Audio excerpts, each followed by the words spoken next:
大家好，我是老叶。你心里中国历史上最伟大的皇帝是谁？大概率是汉武帝刘彻吧。那句犯我强汉者，虽远必诛听起来多热血。他打垮匈奴，打通西域，版图翻了1倍。教科书里全是高光，可历史书从不告诉你，一将功成万骨枯。如果你穿越到汉武帝晚年，随便拉个老百姓问，生活在这个伟大时代，幸福吗？他能指着你鼻子骂娘，恨不得生吞了你。战争是填不满的吞金兽。汉武帝在位54年，44年都在打仗。打仗打什么？表面是刀剑，背后全是银子、后勤、国力。史书接了几个数字，为了打匈奴，出动几十万匹战马，活着回来的不到1/10。到了晚年，全国人口直接减半。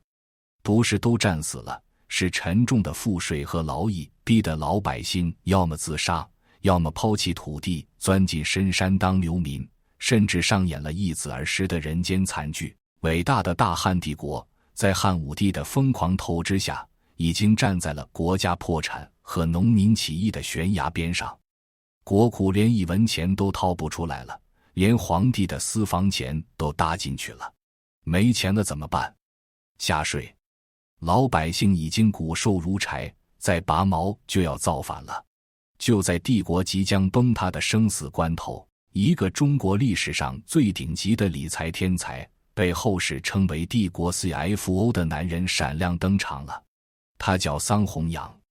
跟卫青、霍去病那些马踏匈奴的战神不一样，桑弘羊没上过一天战场，但他对大汉的贡献不亚于任何一位名将。没有他搞来的钱，卫青、霍去病的10万铁骑根本走不出雁门关。桑弘羊出身洛阳商人家庭，商人在古代地位极低，但他是个神童，13岁就因为心算能力逆天，堪比人肉计算机，被选入宫中侍奉皇帝。面对国库空虚的烂摊子，他对汉武帝说了句流传千古的狠话：民不加赋而国用足。意思就是老板你放心，我多收1分钱农业税，照样能把国库填满，让你有钱打匈奴。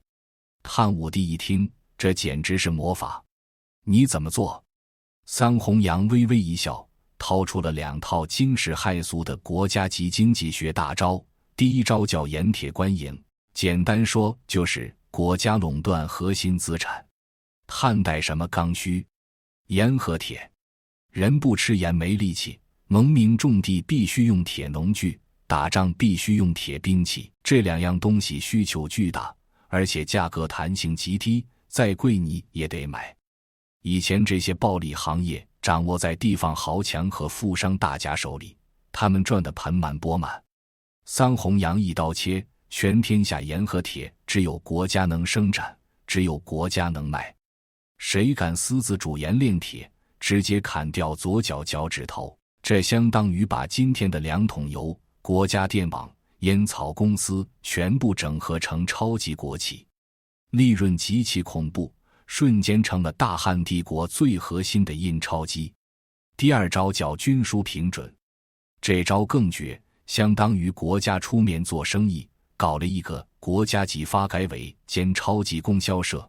以前各地要给京城交贡品，南方交橘子，北方交皮毛，结果橘子运到长安全烂在路上，运费比橘子本身贵好几倍。桑弘羊说这不是扯淡吗？停，以后南方不用把橘子运到长安了，就地卖掉换成丝绸，再把丝绸运到缺丝绸的北方卖，换回马匹，再把马匹运回京城，这叫军书。利用地域差价，国家带头搞长途倒卖，赚取巨额商业利润。平准的就是国家建立长平仓进行宏观调控，市场上什么东西贵了，国家就往外抛售，把价格打下来，什么东西贱了，国家就大量收购。这不仅打击了囤积居奇的投机倒把分子，还让国家稳赚差价。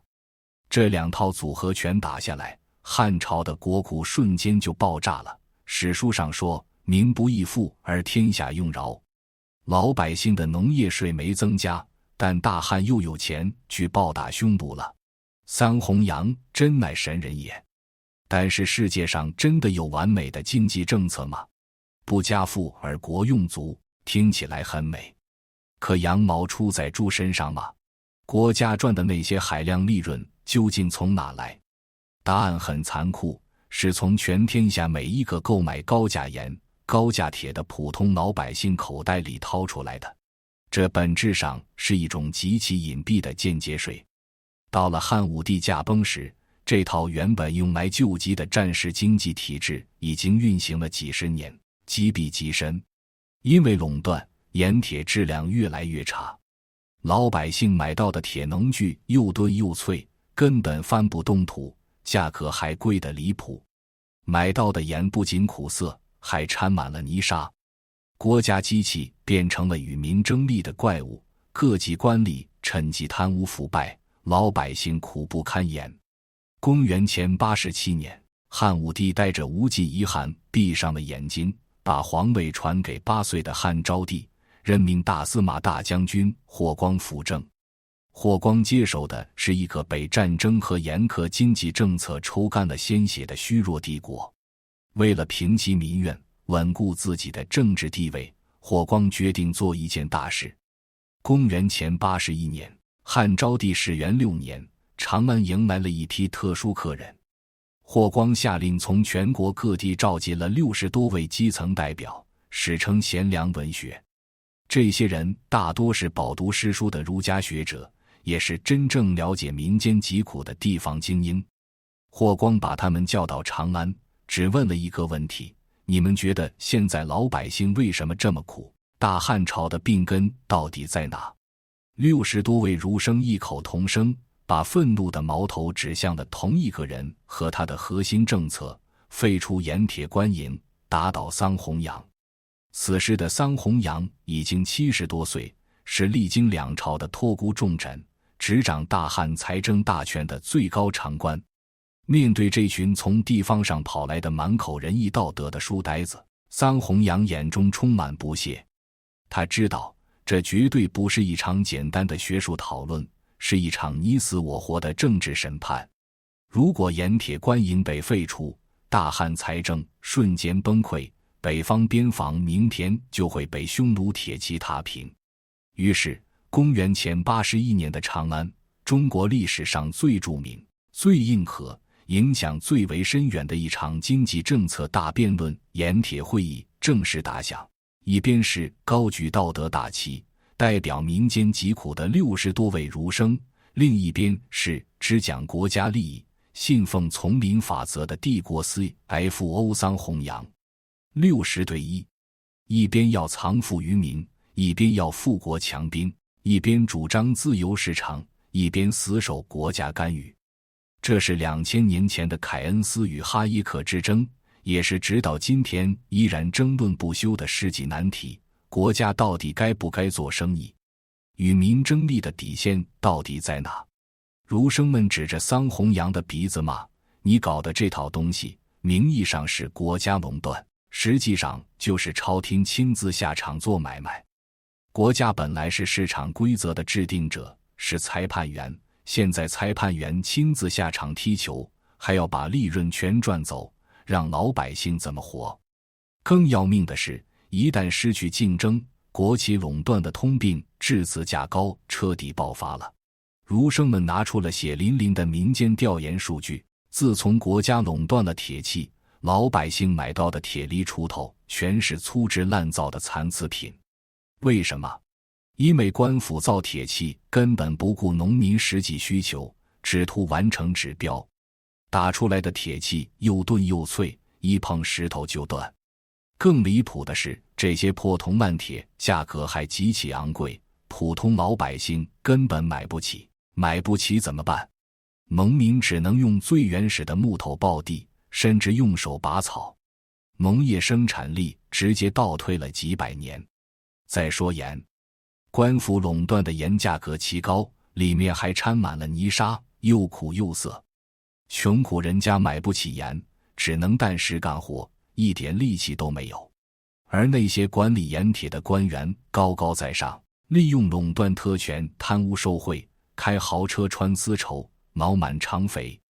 儒生们大声疾呼，政府干预市场就是一场灾难，必须退林还耕，藏富于民，把盐铁经营权还给民间，让自由市场去调节。只要有了竞争，铁器自然会变好，盐价自然会降下来。国家只要收一点基础的农业税，与老百姓休养生息，天下自然太平。这番话说得慷慨激昂，有理有据，连辅政大臣霍光都频频点头。面对几十张嘴的围攻，桑弘羊毫无惧色，甚至觉得可笑。他看着这群饱读诗书的书呆子，缓缓抛出了他的灵魂反问：你们口口声声说把盐铁交还给民间是藏富于民，那我问你们，你们说的这个民到底是谁？是那些在地里刨食的穷苦老百姓吗？桑弘羊直接扯下了自由市场温情脉脉的面纱。在2000年前那个生产力低下的汉代，煮海为盐，开山炼铁需要极高的技术门槛和庞大的资金投入，普通老百姓连个煮盐的铁锅都买不起，拿什么去搞盐铁产业？如果国家不管，放任所谓的自由市场，最终接手这些暴利产业的绝对不是你们心疼的底层百姓，而是地方豪强、皇亲国戚和富甲天下的大商人。这就是古代版的垄断财阀。一旦这些人控制了国家的经济命脉，他们赚到了钱会干什么？会分给老百姓吗？错，他们只会疯狂兼并土地，逼迫更多农民破产，沦为他们的奴隶。他们有了钱，就会招兵买马，蓄养私兵，甚至对抗中央。别忘了汉景帝时期的七国之乱是怎么打起来的，就是因为诸侯王手里有铜矿，有海盐，有钱造反。桑弘羊厉声道：我把盐铁收归国有，不是与民争利，而是与豪强争利。国家的机器要运转，北方的匈奴要防御，每年成千上万的军费从哪来？如果不搞盐铁官营，不搞军书品准，难道要把这些天价军费强行摊派到那些连饭都吃不饱的穷苦农民头上吗？不家富而国用足，我桑弘羊收割的是天下的商业暴利，保住的是大汉帝国的江山社稷。你们这群书呆子只看到了官吏的腐败，却根本不懂宏观经济，不懂国家安全的大局。这不仅仅是2000年前的朝堂吵架，这完全是现代经济学最底层的逻辑交锋。儒生们看到了微观层面的痛点，政府干预导致效率低下，产品极差，权力寻租，百姓受苦。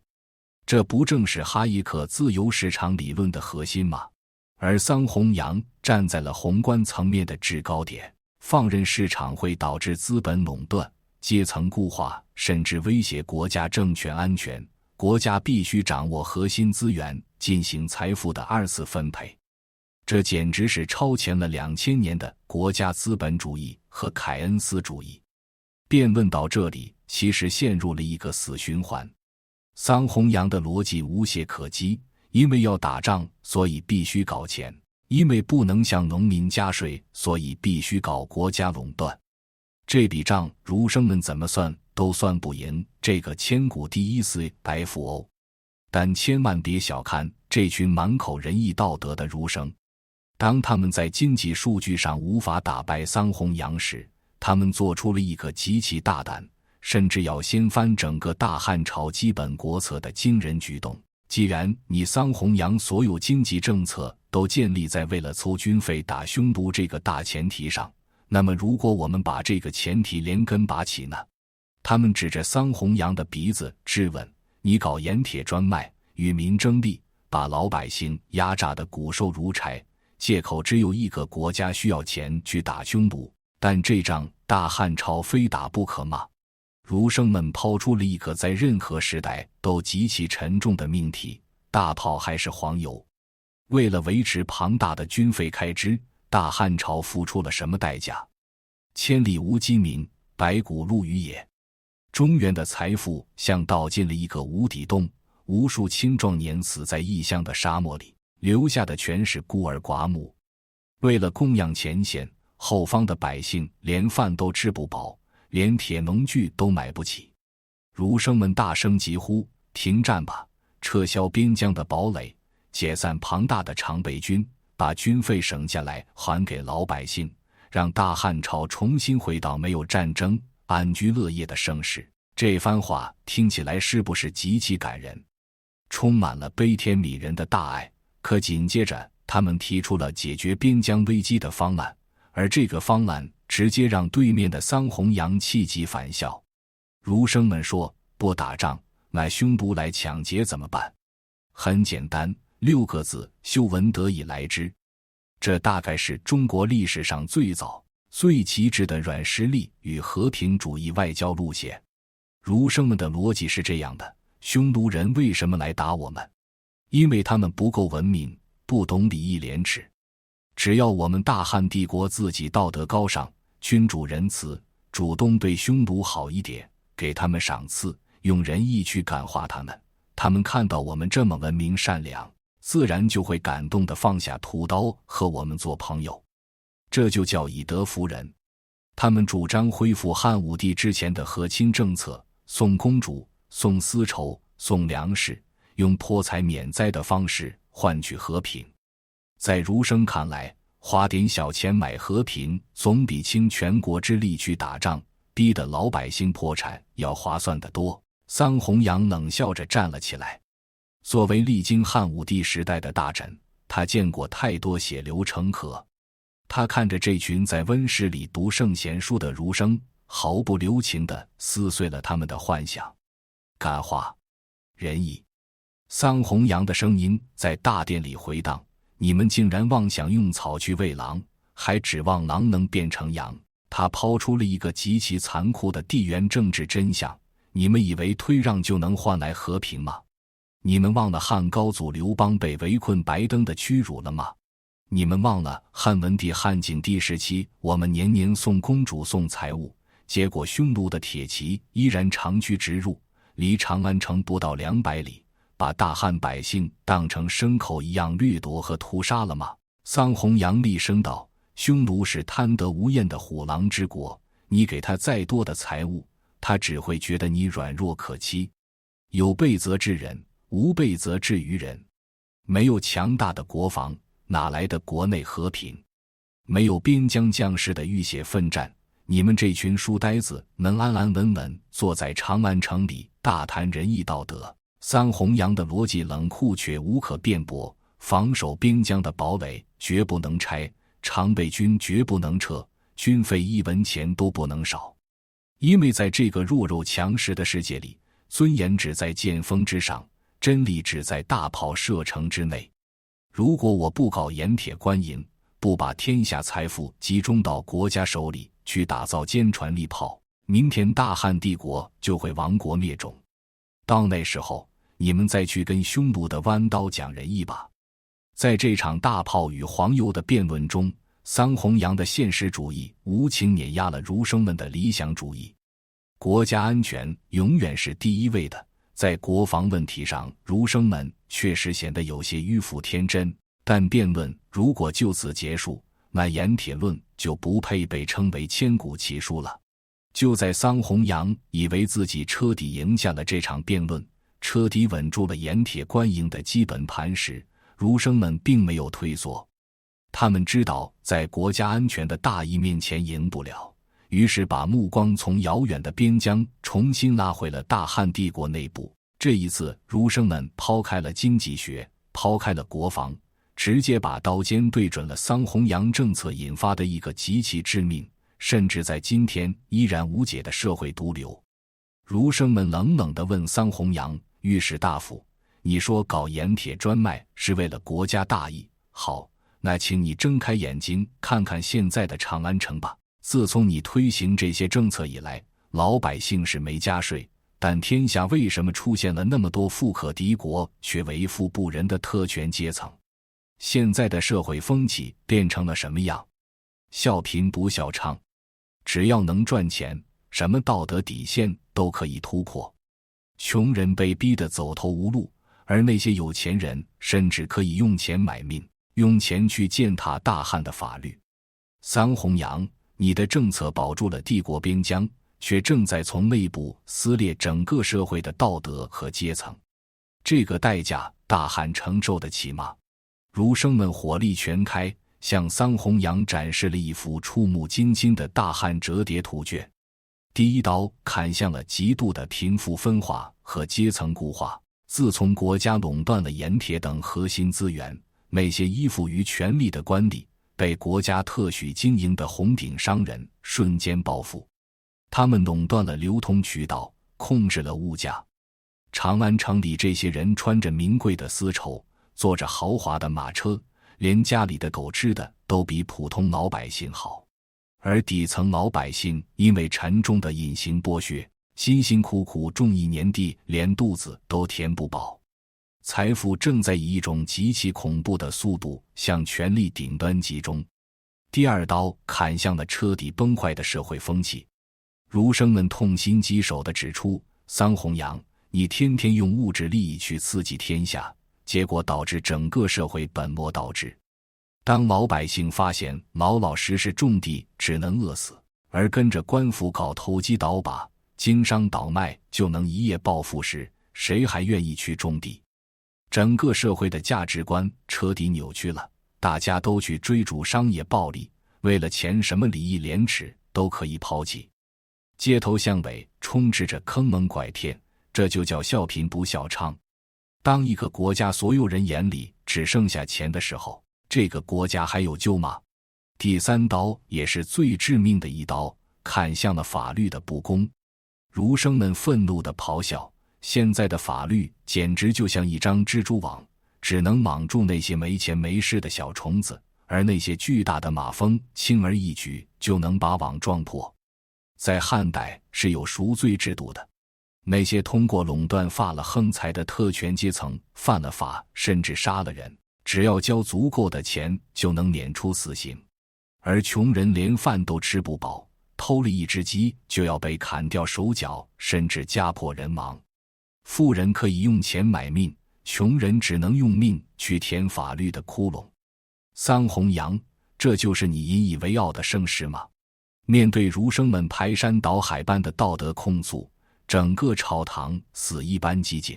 出乎所有人的意料，那个一直高傲冷酷的帝国 CFO 桑弘羊，这一次没有愤怒，也没有嘲笑。他沉默了很久。桑弘羊难道不知道底层的苦吗？他不知道官吏在贪污吗？他不知道富人在用钱买命吗？他全都知道。但他能怎么办呢？桑弘羊的骨子里是一个彻头彻尾的法家。法家的底层逻辑是什么？人性本恶。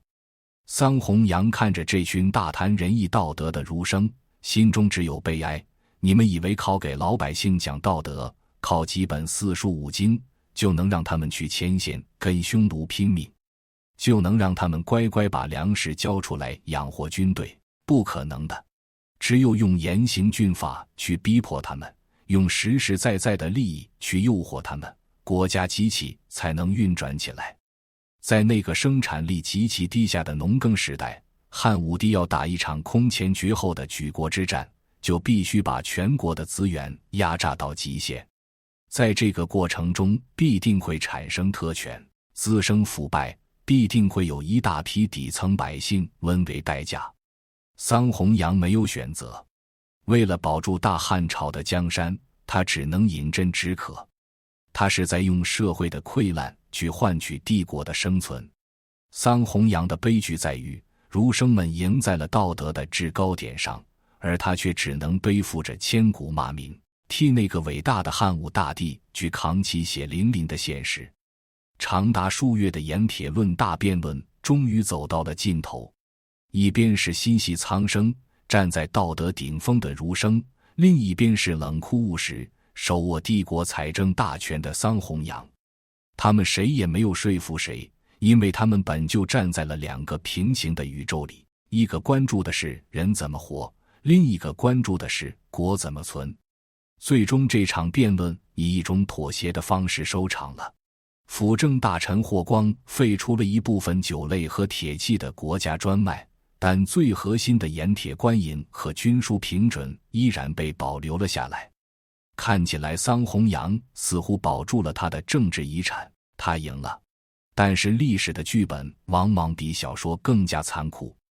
就在这场盐铁辩论结束后仅仅第2年，那个为大汉帝国搞了一辈子钱，支撑了汉武帝半个世纪宏图霸业的千古第一 CFO 桑弘羊突然被指控卷入了一场谋反案。辅政大臣霍光毫不留情地举起了屠刀，72岁的桑弘羊被全家满门抄斩，血染长安。他临死前看着这片他用尽一生去算计、去经营的帝国疆土，心中在想什么？是谁杀了他？是政敌霍光？是被他得罪的天下百姓，还是那个吃人不吐骨头的封建体制？错。如果看那场辩论的结果，桑弘羊其实并没有输。霍光为了平息民怨，仅仅废除了酒类和关中地区部分铁器的专卖，大汉帝国最核心的印钞机盐铁官银和军书平准被完完整整保留了下来。既然经济路线保住了，桑弘羊为什么还会死？答案极其残酷，只有4个字：政治斗争。在朝堂上，儒生们骂他与民争利，这要不了他的命。要他命的是那个高坐在幕后冷能看着这一切的辅政大臣霍光。桑弘羊掌控着大汉帝国最庞大的财政机器，门生故吏遍布天下，这让大权独揽的霍光感到深深恐惧。在古代政治里，谁掌握了钱袋子，谁就拥有了掀翻棋盘的底气。于是霍光借着一场莫须有的燕王谋反案，顺水推舟把桑弘羊全家送上了断头台。你看，这就是历史的黑色幽默。那些满口仁义道德的儒生以为自己用辩论拯救了天下苍生，但实际上他们只不过是政客霍光手里用来打压政敌的一把刀而已。随着桑弘羊的死，这场轰轰烈烈的盐铁会议似乎画上了句号。后来一位名叫桓宽的儒家学者把这场辩论的会议记录润色加工，写成了一本千古奇书《盐铁论》。在书里，儒生们大义凛然，字字珠玑，把桑弘羊驳得体无完肤。在道德的制高点上，在历史的书卷里，儒生们赢了，赢麻了。他们代表的藏富于民、自由市场、小政府成为了后世无数知识分子心中的白月光。但是最让人细思极恐的终极反转来了。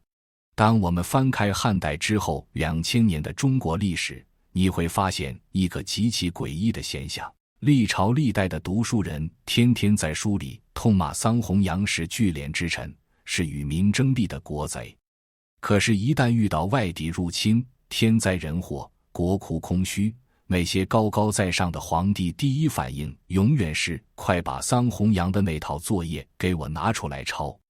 唐朝爆发安史之乱，没钱打仗，唐肃宗立刻任用了理财大臣刘晏，垄断了江南的盐铁，搞起了长平仓。宋朝面临辽国和西夏的威胁，财政破产，宋神宗任用了王安石，搞起了市议法和军书法，本质上就是桑弘羊的翻版。明朝张居正改革，清朝的盐商垄断，发现了吗？儒生们赢了辩论，赢了道德，赢了历史书，但是桑弘羊赢了之后2000年的政治现实。外儒内法，表面上满口仁义道德，骨子里全是国家利益和强权逻辑。桑弘羊发明的这套国家干预经济、垄断核心资源的模式，成为了此后2000年中华帝国最底层的操作系统。没有这套系统，庞大的农耕帝国根本无法对抗游牧民族的铁骑，也无法维持超大规模的国家统一。这就是《盐铁论》最伟大的地方。它不仅是一部汉代的会议记录，它更是人类社会面临的一个永恒死结。其实今天我们这个世界不也正在上演着一场又一场的盐铁之变吗？桑弘羊和儒生们的争吵，难道不就是现代经济学中凯恩斯主义与哈耶克自由市场的终极对决？当经济危机爆发，大萧条来临，面临贸易战和科技封锁的外部威胁时，我们就渴望出现一个桑弘羊。我们希望国家出手搞大基建，搞宏观调控，集中力量办大事，用国家资本去对抗风险，这就叫大炮与安全。但是当国家干预过多，当国企变得僵化，当系统里出现了寻租和腐败，当普通人的创新活力被压抑，贫富差距拉大时，我们又会无比怀念那些儒生。我们呼吁减税降费，呼吁打破垄断，呼吁保护民营经济，呼吁藏富于民，这就叫黄油与民生。国家做大往往容易压抑民间，民间做大又往往容易形成资本垄断，甚至威胁国家安全。效率与公平，国家安全与个人财富，这就是盐铁论留给今天的无解方程式。在太平盛世，我们都是高谈阔论的儒生，向往着自由与繁荣；而在狂风暴雨中，我们又不得不退回到桑弘羊的堡垒里，忍受着代价，只为求得生存。历史从来都不是小姑娘任人打扮的镜子，历史是一张不断重复的剧本。2100多年前的那场长安大雪早已经融化，桑弘羊的鲜血也早已干涸，但那场关乎财富、权力、民生与国家命运的争吵，至今依然在全世界每一个国家的议会里，在每一个互联网的评论区里激烈回荡着。看完这段历史，我想问你一个问题：如果让你穿越回那场辩论现场，你会支持桑弘羊还是儒生？在今天这个时代，我们到底应该让国家多管一些，还是少管一些？欢迎在评论区留下你的看法，一起探讨这个没有标准答案的难题。如果你也喜欢这种硬核的解构历史方式，别忘了点赞订阅并打开小铃铛，我会继续用最锐利的视角带你拆解那些改变人类命运的经典文本。咱们下期见。